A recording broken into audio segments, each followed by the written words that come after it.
કૌભાંડ છે। ડેરીની અંદર જે પશુપાલકો સાથે છેતરપિંડી થાય છે, પશુપાલકો પોતાના બાળકોના મોઢેથી છીનવેલું દૂધ ડેરીઓમાં ભરવા જાય છે અને એ ડેરી ચલાવનારા લોકો, એ ડેરી સાથે જોડાયેલા લોકો, એ ડેરીના સત્તાધીશો કેવી રીતે પશુપાલકોના કમાણીના પરસેવાના જે મેં કહ્યું એમ બાળકોના મોઢેથી છીનવેલા દૂધને જ્યારે પશુપાલકો નફો થવો જોઈએ એની જગ્યાએ ડેરી સંચાલકો જે નફો કરી રહ્યા છે, ક્યાંક ને ક્યાંક પશુપાલકોના જે ભાવફેરની વાત હતી, તો આ ભાવફેરનો પ્રશ્ન આજે જ્યારે સાબર ડેરીમાં ઉપસ્થિત થયો છે ત્યારે પશુપાલકો માંગણી લઈને શું ગયા હતા?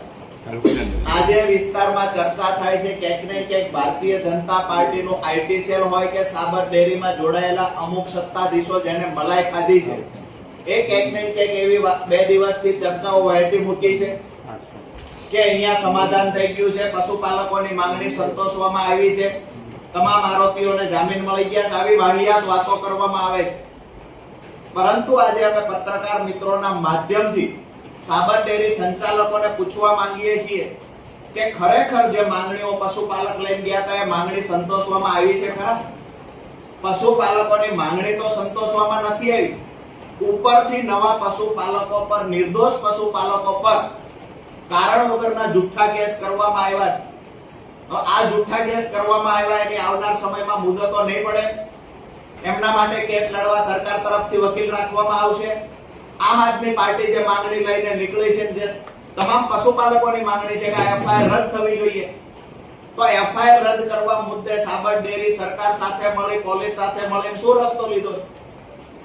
એમાંનો કોઈ જવાબ કોઈ તંત્ર પાસે નથી, નથી પોલીસ પાસે, નથી સરકાર પાસે, નથી સાબર ડેરીના સંચાલકો પાસે।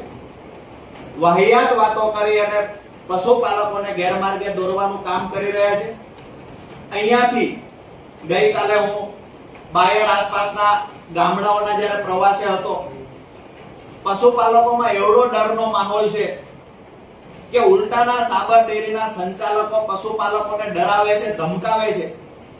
જેને ત્યાં કેસ થયો છે એ લોકો 10-10 દિવસ થયા તેમ છતાંય હજુ પોતાના ઘરે આવી શક્યા નથી, ક્યાંક ને ક્યાંક પોલીસથી ડરે છે, પરિવારને પોલીસ ટોર્ચર કરે છે। ખરેખર નેતાઓની જવાબદારી તો એ બને, સરકારની જવાબદારી એ બને મધ્યસ્થી કરવી જોઈએ।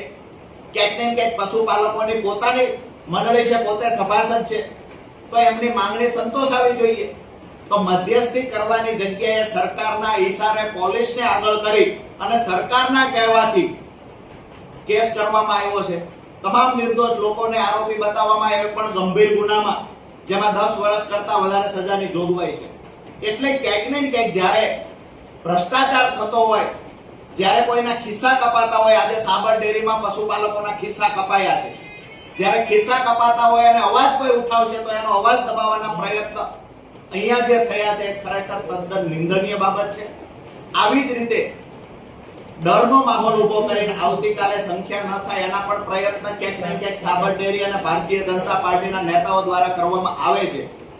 પણ આજે આપના સૌના માધ્યમથી અમુક બાબતની ચોખવટો કરીશું કે આવતીકાલના સંમેલનથી વાત પૂરી થવાની નથી, આ વાત લાંબી ચાલશે।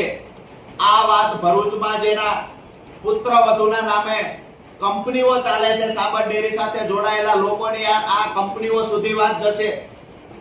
આ વાત માત્ર નાના નાના કોન્ટ્રાક્ટો હતા અને આજે કરોડો રૂપિયાના આસામી બન્યા છે, એ કેવી રીતે બન્યા છે એના સુધી પણ વાત જશે ને આવતીકાલે ઘણા બધા ઘટસ્ફોટ થશે। એટલે વાત